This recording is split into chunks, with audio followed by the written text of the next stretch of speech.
दैनिक सामनातून ठाकरे बंधूंच्या युतीबाबत संभ्रम नको असं म्हणत थेट राज ठाकरेंना भूमिका स्पष्ट करण्याचं आवाहन केलंय। राज ठाकरे समोर येऊन बोलतील, संभ्रम दूर करतील असं म्हटलंय आणि याचाच अर्थ 5 जुलैला ठाकरे बंधू एकत्र जरी आले असले तरीही आगामी निवडणुकीतील युतीबाबत अद्यापही संभ्रम कायम आहे।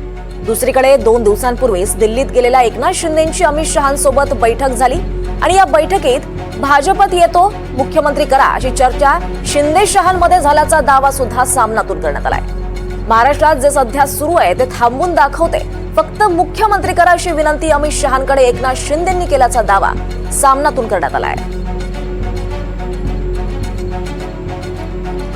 या संदर्भात अधिक माहिती घेऊयात, आपल्यासोबत आपले प्रतिनिधी अक्षय कुडकेलवार आहेत। अक्षय, काही दिवसांपासून ठाकरे गट मनसे युतीच्या फक्त चर्चा आहेत, त्यावर काही ठोस काही घडताना दिसत नाही आणि दुसरीकडे शिंदेंच्या नुकत्याच झालेल्या दौऱ्याबाबत सामनातून एक मोठा दावा करण्यात आलाय। का अधिक माहिती या संदर्भात?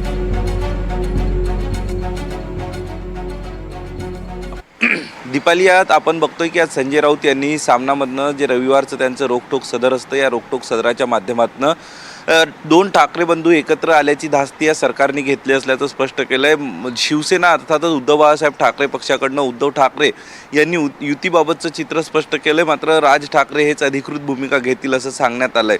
त्यांनी हे सांगितलं की 2 ठाकरे बंधू एकत्र आले असले तरी अधिकृत राजकीय युती झालेली नाही, मात्र मराठी माणसांचं कल्याण, मराठी माणसांचं हित जपायचं असेल तर राजकीय दृष्ट्या या दोन्ही भावंडांनी एकत्र येणं गरजेचं आहे। अर्थातच राजकीय युती होणं गरजेचं असल्याचं देखील या सामन्यातनं म्हणण्यात आलेलं आहे आणि यासोबतच एकूण ज्या प्रकारचं ठाकरे आणि बंधू एकत्र आल्यानंतर महाराष्ट्रातलं राजकारण आणि मराठी माणूस एकवटला याची धास्ती या महाराष्ट्र सरकारने घेतली आणि याचाच प्रत्यय परवा झालेल्या एकनाथ शिंदे आणि अमित शहा यांच्या भेटीमध्ये झालं असल्याचं देखील त्या ठिकाणी म्हणण्यात आलं आहे। संजय राऊत यांच्या रोकटोक सत्रामध्ये राज्याचे उपमुख्यमंत्री एकनाथ शिंदे यांच्यावरती आरोप करण्यात आला आहे की एकनाथ शिंदे हे मुख्यमंत्री करा, मला जर मुख्यमंत्री केलं तर मी महाराष्ट्रातली जी काही सध्या राजकीय परिस्थिती आहे किंवा जे 2 ठाकरे बंधूचं एकत्र येणं आहे ते थांबवतो असं सांगितलं जाते।